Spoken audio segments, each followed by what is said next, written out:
And with everyone's support, we are going to send the next U.S. Senator. We're going to flip the House.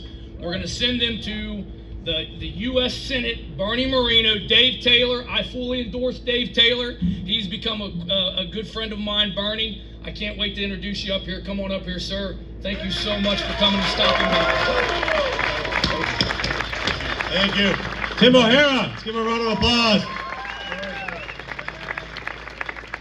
Now, see, this is what we have to do, is we have to make sure that the one county that absolutely votes resoundingly against Sherrod Brown is Brown County, right?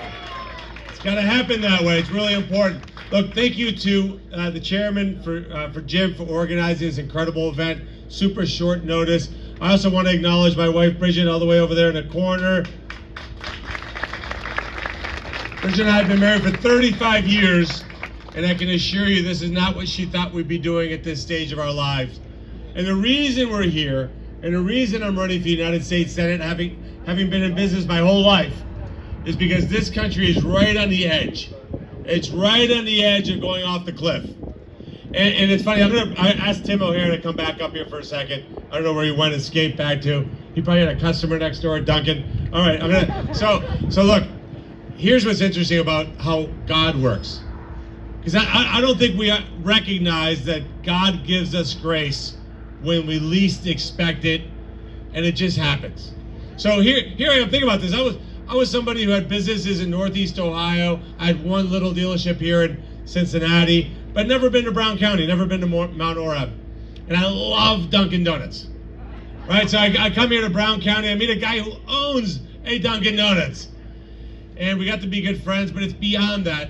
You can see that one of the most special days of my life that I remember like it was 2 minutes ago was the day I became a United States citizen. As you know, I was born in Colombia, South America, came here with my family, legally, by the way, legally. And by the way, can we stop having to say legally? Because the only way you should come to America is legally. And if you're in this country illegally, we're going to send you home.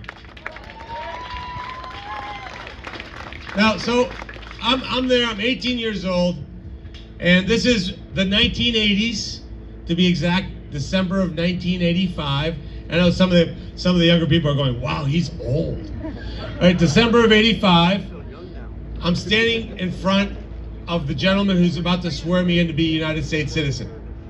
I'd just taken the test, I prepared for it like a madman. By the way, easiest test you've ever seen.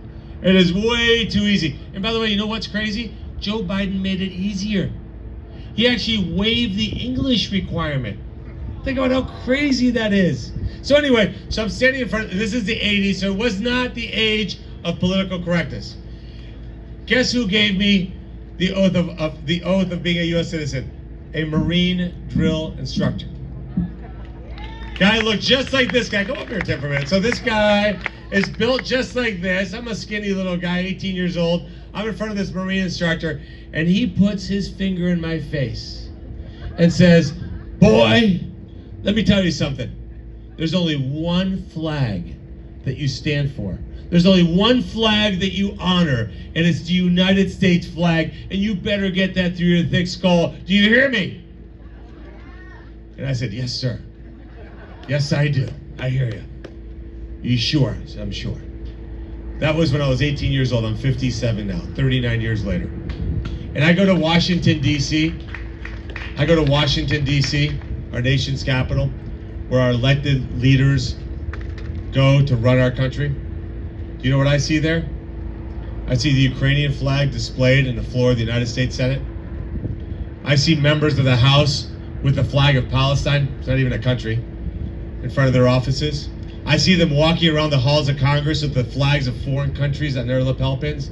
Imagine my confusion. Because 39 years ago, I was told that there was only one flag that we honor. Then I look at the policies and the votes they take. They take better care of foreign migrants than American citizens, including veterans. They look at sending money to foreign countries, billions and billions of dollars, and yet refuse to secure our border with a fraction of that money. Our towns get hit by horrible hurricanes and natural disasters. Barely any money for them, but lots of money left to send to countries that support terrorists.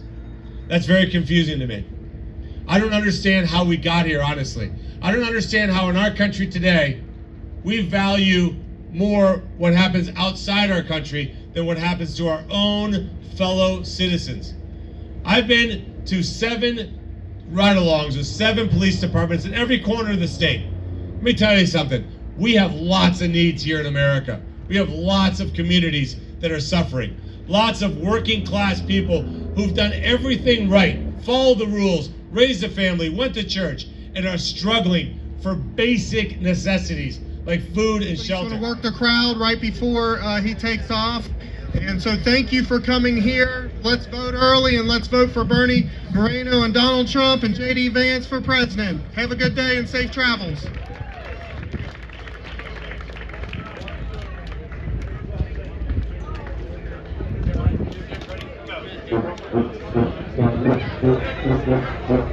Go.